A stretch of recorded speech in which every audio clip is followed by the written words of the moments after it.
This week, I'm diving in Dominica, a phrase which has inspired many people to ask, so is this your first trip to the Dominican Republic? The Dominican Republic is located on Hispaniola along with Haiti, one of the most popular tourist destinations in the Caribbean and a short flight from Miami. But that's not where we're going. Dominica is a little known but a completely different island. One can be forgiven for not knowing about it, since Googling Dominica brings up more results for the Dominican Republic. It's pretty small and steep, 47 kilometers north to south, 26 kilometers east to west. That's 29 miles by 16 miles to you and me, and 4,700 feet high. It took me over 2 hours to go from the airport in the northeast to Scott's Head, the southern point, maybe 30 kilometers as the parrot flies, but over 60 kilometers by windy mountain road. They say an hour and a half, but anyone driving that fast around corners with 1,000-foot drop-offs, with steering wheel on the wrong side of the car, cars coming at you in the right lane, is an idiot.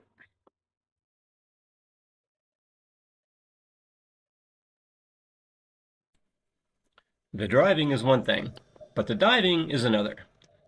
One of the reasons that the diving is so excellent here is the relatively small number of tourists and dive shops.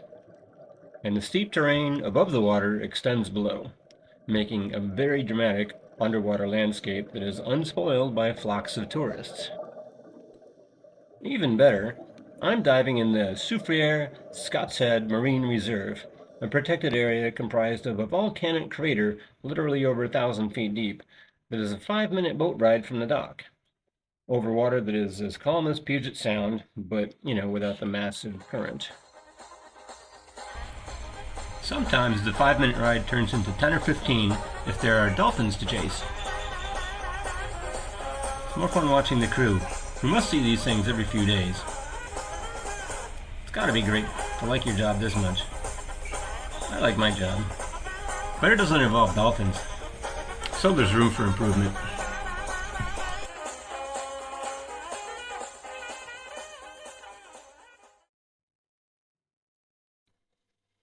Nature Island Dive takes us out for a typical 2-tank diving morning, but get this, they bring the boat back to the dock, and we walk across the street to the dive shop for our surface interval. Something I thought was weird at first, but after doing it once I decided it's the best way to dive. Between dives, put in your lunch order, and have a banana smoothie and a lionfish sandwich after the diving. There are about 17 different dive sites listed on the map on their wall. A few on the slightly rougher Atlantic, but most in the much calmer Caribbean side. And I overheard the team identifying a potential new site after Simon went on a coral rescue mission one day. More on that later.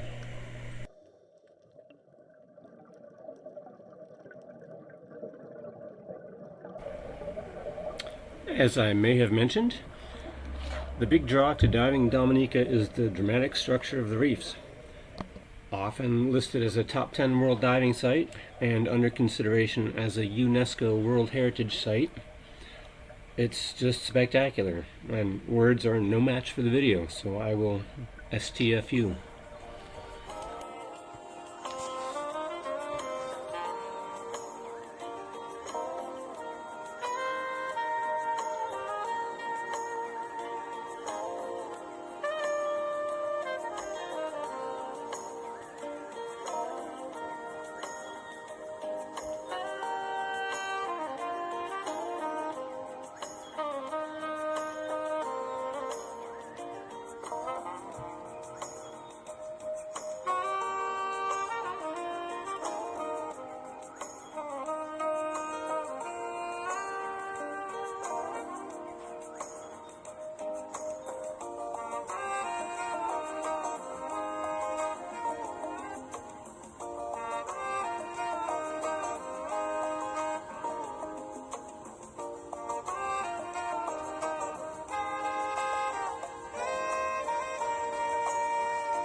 The thing about sea turtles is you just want to hang out with them forever.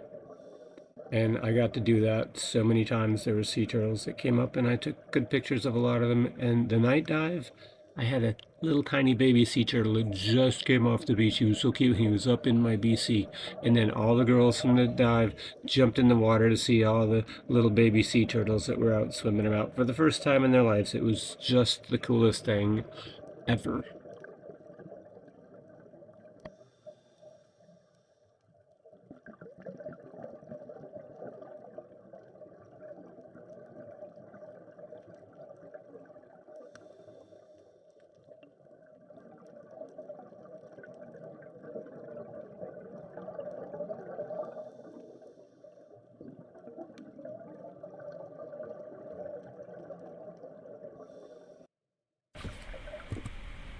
We all want coral reefs to last forever.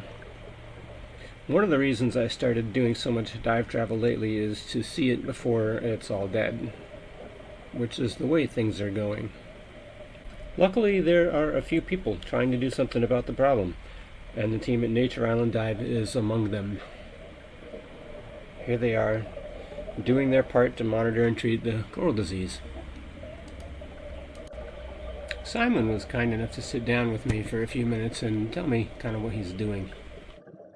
So, I'm at that cute stage of life where I'm looking back at how many ways I've wasted my life, and I kind of wish I'd done something meaningful with my life, like saving the reef. Mm-hmm. So I'm fascinated by seeing all the different projects you're working on down here, and I'd love to know some more. Yeah, so coral restoration is a big trendy thing right now. A lot of people have been doing coral restoration and been talking to me over the years, and honestly, I saw no need for coral restoration in Dominica because our reefs have been so healthy. Our corals were amazing, and we really weren't seeing, unlike Florida, where because of the environmental, industrial pollution, agricultural pollution, they've seen detrimental effects for the last 30 years to their reefs. So there's a lot of coral restoration projects going on there, other Caribbean islands, and a lot of the restoration efforts were concentrated around acroporas, the elkhorn and staghorn, which has never been a dominant species in Dominica. So I never really saw the need for it. And then in the last few years, we had one of the most devastating coral diseases called stony coral tissue loss disease reached Dominica in 2021. And so very rapidly we saw the need to really move into conservation. So I've always been a conservationist. I've always been somebody who's, reduce your plastic use and, make sure your lifestyle is as less damaging as it possibly could be. But then in the last couple of years, with this disease, with global warming, with climate change, the really rapid that we've seen this year, the rapid rise in temperatures in the oceans, we've seen a lot of detrimental effects on the reefs here. So we studied during COVID. We didn't have a lot to do. There was very little clientele, no travel, and yet I managed to keep the dive shop open and keep my staff employed, but we needed to come up with projects and keep everybody a little bit busy. So we really studied a lot about coral, and honestly, 4 years ago, I didn't know much about the different species of coral, and I knew every single fish, every single critter, their habits, where they live. 35 years of diving in Dominica. So, but I didn't know much about coral, and then this disease came along, and I realized we had to change really the way we approach diving. So my goal was to integrate tourism into conservation. And unfortunately there's this big separation between conservation and dive tourism. A lot of dive shops don't really do much in the preservation of the way they make their money, which is in coral reefs. So when stony coral tissue loss came along, here in Dominica we don't have much human resource within the fisheries division. They don't have boats, they don't have many divers, so there's nothing they could do about it really. So I approached them and said that I wanted to use treatment to treat stony coral tissue loss disease. and really empower my dive masters and my entire team to treat while taking tourist diving. And not to say you're going out and you're spending 45 minutes treating, but at least a dive master could go out and see the beginning of a disease on a large, healthy coral, and treat it. Take maybe 10, 30 seconds to treat a coral, and prevent the infection from spreading on that coral head. So here we are now, and I can say that our team has had a huge success. I think regionally one of the most successful efforts with very little human resource, very little financial support. But we managed to go out there and treat, and now you can dive on the dive sites and see all the corals that we've saved. A lot of them are not perfect anymore. They have blemishes on them where we treated and stopped the infection from spreading, and that area is dead and probably will stay dead. And as we were doing that, we could see the difference in different species. We actually became regional experts in treating stony coral tissue loss disease for different species. And then I got involved in marine park management. And then we saw that there were some species, such as the maize coral, the meandrinas, that we were not able to save in treating. So we realized that we had to find, and this was our dominant species, so we realized that we had to try and isolate this from the reefs. We do not have any ex situ, meaning tanks, aquariums that we could put these in and try and protect them. So we designed and built coral trees and put them in the ocean and elevated them from the bottom. So the coral trees are in about 24 meters, 80 feet of water where the block is, and the trees are floating up about 30 feet. So they're about 50 feet off the reef. And those are made with PVC pipe? PVC, yeah. And then we mounted colonies of these on the trees, with the idea that maybe isolating them from the reef would give them protection against stony coral tissue loss disease. It is working. We have many colonies that are still doing well. We have found that some seem to be more resistant on the trees, so where they are, we're seeing less infection on the trees than we were seeing on the reef. The reef was about 99% mortality in this species. Wow. And we still have many colonies on the trees that are surviving today. And also now we're actually in the areas where the trees are, we're seeing a lot of juvenile recruits popping up. So we're thinking maybe there were some spawning events. It's not scientific, we can't prove it. So we consider it to be a success because we still have quite a bit of this species left on our trees. And at some point in the future, we hope to be able to start maybe fragmenting and outplanting these and regrowing. That might be 2 or 3 years down the road. Sure. So you're pretty cutting edge. I'd say we're cutting edge. It's the reason we're cutting edge is because the devastation to coral reefs is happening so quickly. Mm-hmm. It's happening ahead of the science. So stony coral tissue loss disease, even though this started in 2014 in Florida, we still don't, or they still, because there's nothing we can do about it, but the scientists still have not been able to identify the pathogen. Right. So we can't identify the pathogen, unlike COVID. Within a year they could identify it and come up with a vaccine for it. And this has been almost 8 years now, and we don't know what the pathogen is. But we do know that treating it with amoxicillin and a base-to-B product can stop the spread of it. So we've seen that success. Now we are doing coral fragmentation. So we're taking some. We're doing some. Also this year we are doing spawning. So we're starting a spawning calendar. So we now go out when we found out, not with this species, but with the. I don't have any samples of it there, but the grooved brain coral. We are going out and we know approximately what time, what phase, what month they'll spawn. We collected their eggs and actually assisted fertilization of boulder brains. So we went out at night, collected them, mixed them, put them in a bucket, put them under the microscope. When we reached over 70%, and this is all good practice, best practices, and this has been taught to us. We actually had 100% fertilization, and then we just re-released them on the reef. So in other areas, they might put them in tanks or they put them in cribs or other things. We don't have that technology. Right, yeah. But what we basically are doing is introducing the gametes to each other, making sure they fertilize, and then releasing them. So as opposed to in nature, there's less than 1% fertilization. Here we had 100% from these three corals, and then release them into the ocean. That's fantastic. So 10 years down the road, we might see a huge explosion in that species, where we can shouldn't be that long, maybe 3 years or 5 years, we'll see an increased density of that coral, and then we know that our efforts. So we're actually creating the first coral spawning calendar for Dominica. For this year, we did 3 species. That's great. How long does it take for a coral to grow? These grow, it's going to be like something like this is going to grow a centimeter a year. So these are Centimeters. a centimeter is about half an inch. Yeah. Okay. Yeah. So that's these are slow growing corals. Sure. So one of the reasons that most of coral restoration efforts have been concentrating on Acropora is it started in Florida, where those were the dominant species in the 70s and 80s, and they did have a lot of mortality from various diseases.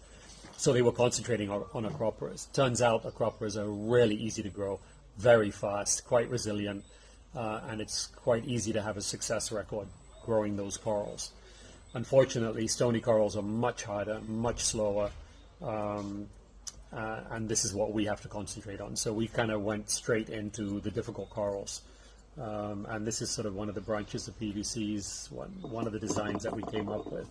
And we use, we don't have a lot of technology in Florida. They make these ceramic discs. We actually went to the hardware store and bought ceramic tiles, and we actually put the juvenile recruits on ceramic tile because it will grow on these tiles. So we're using local tools.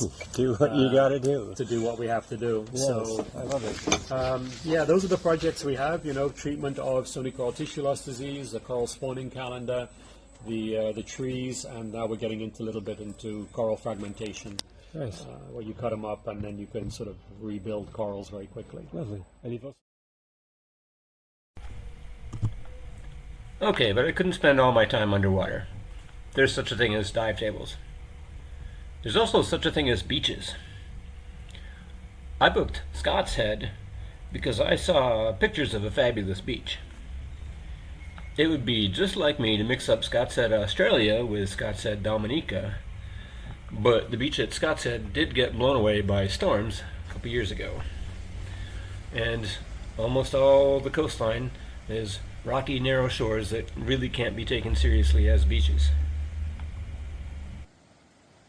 Soufriere has Bubbles Beach, where the sand is hot from volcanoes, and you can rent a beach chair and drink a fabulous banana rum drinks with your friends at sunset, if you have friends. There's lots to do besides diving and not going to the beach.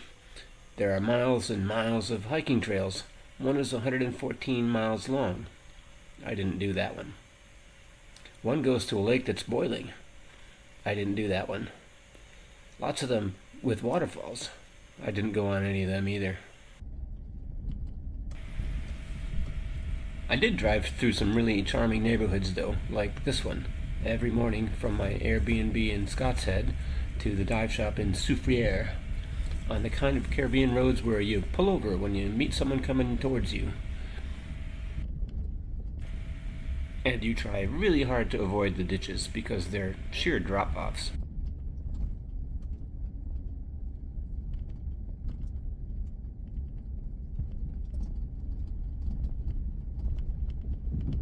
My adventure also included dinner at a roadside restaurant. Yeah. This is the pickle. So You want some? you just pour some of that on the pork? Is that what you Yes, do? yeah. Put some on. Is it hot? Spicy. Okay, I'll have a little. That's a big meal. There's a lot of food there. Everywhere I go, if there's a chocolate factory tour, I'm taking it. This is quite cool in here. You have to be. What's the temperature you keep this at? Something like 21. 21? Yeah. And here's your out of temper chocolate bowl. I have a lot of outer temper chocolate bowls. In fact, when I came here, I probably left 3 bowls of chocolate outer temper on my workstation because, you know, I'll clean it out when I get back. So this is a conch? That's a conch. Yeah. Oh my God! Look at this. So this, whenever you put the nibs, the pieces of nibs, Yeah. toss it in the mixer. That's the same time you add the different flavors, ingredients, and sugar. Sugar. Grind it into a paste. Okay. And if it's all cocoa butter, it melts into the beans and it all becomes a liquid. Okay. Now this has For to how many go days? How for long? 3 Yeah. to 4 days non-stop. Okay. And with the friction, it warms it to a certain temperature. Now there's a different stage called tempering. So this is tempering right here in this machine. That's great. Tempering, So that chocolate isn't tempered, so you can go straight into a mold from there, and then it goes in there and cools down. That's brilliant. I do. I want to come work here. tempering is to get the right crystal form of chocolate. Because chocolate can have 6 types of crystals, Yes. but when you choose one particular kind, and this is when you put on the vibrating table, you feel the molds, it vibrates. That's when you get a natural form of chocolate. If it's not tempered at all, that's how it looks like. Yeah. Yeah. I've seen that before. I've seen that before. I've done that before. Okay. Yeah. So this, it can be reblent over, it can be reused over, Yeah. as long as it's the same flavor chocolate. Sure. So you put flavors in all your chocolate? Not all. The 90%, 60, 90, 60, 80, 90, and 100, no flavors. Okay. Yeah. So when you fill the balls, put it there for 1 hour, and then last stage you package it. Is that dried mango? Yeah, dried mango. Oh, that's look how at it that. looks like. Oh my gosh. Well, takes it to the breaker.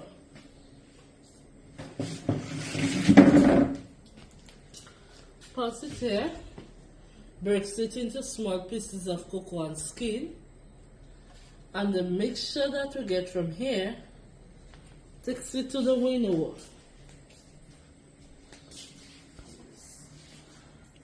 So whenever you put on the vacuum, you pause it here, goes down, sucks up the skin, and the heavier pieces of cocoa falls into this, and the skin. The skin blows away. Yeah, Yeah, I love it. this is like a separation. Okay. So after it's been roast, pass through the breaker and the window. That's what we get. So that's cocoa nibs, basically. Yeah, nibs and skin. Yeah, and skin. The skin is still in there. Yeah. So that hasn't gone through here yet. Yes, it has, has gone but through. then the machine does not take off all the skin. Okay. So we take the balance, take it off manually. Oh, okay. Yeah.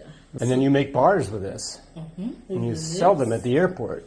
At the airport, at Esmart, at Astafans, at Archipelago.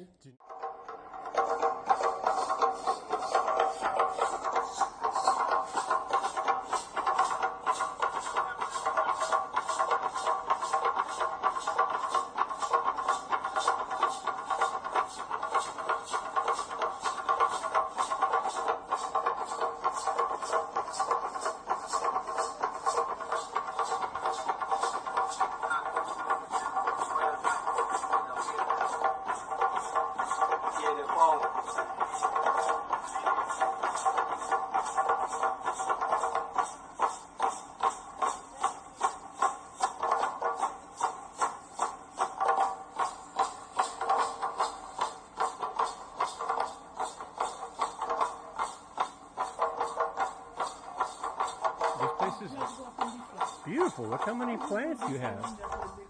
It's such a...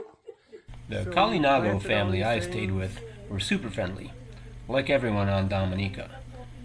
A couple things to know about the island. While I was there, the electricity went off almost every day. About 8 a.m., came back on about 5 or 6 or 7. But for the Kalinago territory, they were also out of water due to repairing the water lines, I guess.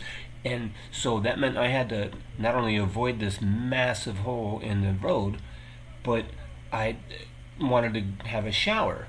So their solution to that was to take me up to a stream. We the hostess got in my car and she started taking me up this mountain, I mean, and we got partway up. We were about halfway there maybe, and it was so steep on both sides and so scary and so narrow that I just turned around. We found this sort of wide spot in the road, turned back around and went down the hill again, and we went to a little stream where I got out of the car and I walked along this little path. She pointed, she stayed in the car and sent me down this path. I took my toothbrush and soap and went to this tiny little narrow stream, and I took off all my clothes and I stepped on rocks and I got down into the stream and washed as best I could. And while I'm doing that, these other Kalinago guys are whooping it up and they're walking up the stream the other way, and they're going to go farther up the stream. I don't go very far. They went way up farther, and they're going to do the same thing. So that's what they do. You know, they deal with their life however way they need to, and for them, it's like they're going to go wash in a stream. It was a pretty common thing. That laying in They my all did it. backyard. I don't have rabbits though. Okay, We have goats good. and alpacas. Maybe when you go back, you try to do our rabbit. I don't think I need rabbits. I think I have enough stuff in my yard right now. Okay. We have goats and other animals. What's that? We have goats and other. Goats and alpacas, yes. Yeah, Yes. But no rabbits. yeah. Myself raised a lot of goats too. Yeah, past years. Last year? Yeah, past the years in my age growing up, I were a lot of goats and cow. Uh-huh. Yeah. Cow? Yeah. Yeah. People graze their cow right next to the road around here. Yes, all I have a large farm. So we could grow. And you have coconuts up there Yeah, too. all back to is all at the back to Lime or lemon? lemon. There they are. So how many lemons do you get off of this every year? We harvest a lot of it and we still have plenty. We still Yeah, there's tons of lemons on here. have a lot of. Now the season. It is in season now. You harvest. When do they get ripe? Yes, already now. They're ripe now? Yes, because you. Yeah. Then they're limes, not lemons. Cut, pick one. Take one. Pick one? Yes, and cut for you to see. Yeah. I'd love for you to cut that for me. Heck yeah. You see? Yeah. Like this. Yeah. If you're using something. Holy crap, look at that. Oh my god. Can I just drink it? Yes, but it's very so nice. You can make juice or you do Yeah. something. Yeah. But you drink it straight out. I can't just put it in my mouth? Yes. Yeah, let's do You that. can try it. Mm-hmm. Damn, that's good. So you get a cup of water. Yeah. And you squeeze, and you get that sugar, Mm-hmm. and you get that Yeah. a flavor. Yeah. Yeah. That's what I want for breakfast. Yes. Yes. Mm-hmm. So. I got a seed. That's not going to grow. That's going to grow a Yes, tree. it can You'll have a grow. tree right there. Yeah. Yeah, you could do it. It's mango. Mangoes. Is that the big one? The big tree? Big one. Big one. Yeah. Season comes a lot of mangoes. Yeah. What about avocados? Yes, we have trees above. Right up you can see our avocado tree. And we have a purple. Oh, there it is. Yeah, it's behind. It's smaller. It's in front of the mango tree. Yeah, yeah. Oh, I see it. Yeah. And we have one or two trees to avocados inside. Oh, nice. Yeah. How many avocado? How big do they get? They get like big, right? Yeah. Yeah, big. Inside. And Yeah. then, Not like the ones in the U.S. They're tiny. yeah, we have some big size. We have some inside. Like this. Oh, right. It's small size. Yeah. But we have some bigger size. Yeah. See? Yeah. Yes, yes. Are you saying that's an avocado? Avocado. That's an avocado. Yeah. They're so different than the ones we have. Yeah, you have the white one, you have the black one. Yeah. Yeah, and they're bumpy. Ours are bumpy. Yeah. Ours are smooth. Yeah. And this is the head. Oh, I know what that is. Oh my God, I didn't see that before. Holy crap! Is that legal? Are you allowed to do that? Yes. Oh, that's beautiful. I do it. That's beautiful. Are we gonna smoke some of that later? Yes, we have. One time I thought Oh my God. I did it. Just let me have some pepper. You can see the place before you go down. And you can, And you've got such a great view. Look at you. yeah. Oh my God, that's beautiful. So you can rub your foot. You can't see Guadalupe from here, though, can you? Marigaland. Marigaland. What is it? Marigaland. Close to before Guadalupe. Marigaland. Oh, okay. Small country. Okay, French. I've never seen that. I didn't know about that. And Martinique is to the south. That's south over there. One. Look at this. Yeah. Sugar. I see what you have going on here. Everything done. We have back. Yeah. So what goes on in that? Now this is my kitchen where I light my fire. Oh, okay. They're drying things out. Yeah. Now this is my storeroom where I store things from the garden. Mm-hmm. So my tools, my water, wash my hand after I Yeah. do soil. Yeah. And that's what we have.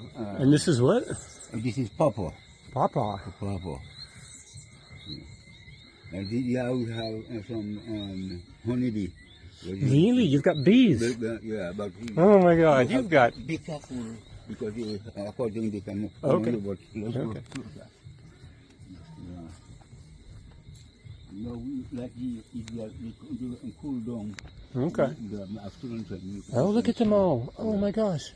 So they will come up on Oh you. my gosh. So you can, but when you see come close according they come up on you. Yeah. Noise and Well, I will just let them be. They can do their thing and I'll do my thing and we'll both be happy. This is great. yeah. This is fantastic. And I was set to leave the next day. Here we see the entire airport, where I waited for an hour or so, all alone, because even though the ticket said today, it turned out the flight was for tomorrow. So luckily, the car rental lady had stuck around for a while. All she had to do for the day was take my car back, but she was still there when I went back to ask for my car. She gave me the car back and she gave me a referral to Hibiscus Echo Lodge, where I spent a leisurely day in a hammock in a rainy jungle, followed by a splendid meal cooked and served by a local who had spent a decade or two in New York City restaurants. It's a rustic hideaway. It's right on a river. They've got river tubing, and they can take you on adventures all over the island, and they say there's an actual beach about 5 minutes away that they will take you to as well. All I wanted was a hammock and an electrical outlet adapter. They have the wrong kind of electricity there, by the way. And then they fed me that magnificent meal I talked about. And I was the only one there. It's off season. It's me and the chef. But I highly recommend the place. I think it would be a fabulous place to go spend some time. Of course, you have to take into consideration that I personally would not enjoy staying in a Hilton or a Hyatt. Maybe one night, if I couldn't find any place with a mountain stream to wash up in after a day of spectacular scuba diving and a chocolate factory tour. If anyone's still with me, thanks for watching. I enjoyed putting this amateur video together almost as much as I enjoyed everything about that trip. I highly recommend Dominica if your comfort zone is not limited to 5-star or 1-star hotels and all-inclusive resorts.